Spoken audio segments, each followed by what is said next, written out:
Hi అందరికీ praise Lord. Welcome to the Jesus followers channel. ఎలా ఉన్నారు? ఈరోజు ఒక వాక్యం ధ్యానించుకుందాము. కీర్తనలు 1:1.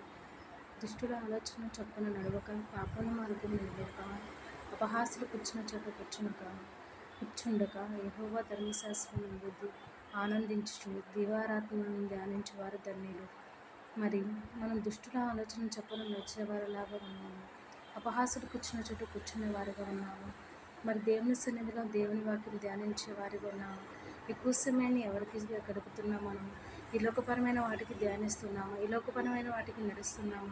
మరి మనం అక్కడి దినంలో ఉన్నాం కాబట్టి మనం పరీక్షించుకోవాలి. మన జీవితం మనం మార్చుకోవాలి. ఈ లోకపరమైన సంతోషం కొద్ది కాలమే, క్షణకు మాత్రమే కోసం కానీ మన నిత్యరాజ్యం కోసం మనం ఆశపడే వారిలాగా ఉన్నాము. ఆయన ధ్యానించే వారిలాగా ఉన్నాము. ఆయన ఆనందించుచు మరి ఆయన సన్నిధిలో గంతులు వేసుకుంటూ మరి ఆయన సన్నిధికి వెళ్ళే వారిలాగా ఉన్నాము. మనం పరీక్షించుకోవాలి. మరి ఈ లోకమైన దుష్టమైన ఆలోచనలు మనం నడిచేవారిగా ఉన్నాము. వారితో పాటు మనం జీవించే వారిలాగా ఉన్నాము. మరి ఈ లోకంలో మనం ఉండాలి కానీ లోకమే మనలో ఉండకూడదని దేవుడు మనతో మాట్లాడుతున్నారు.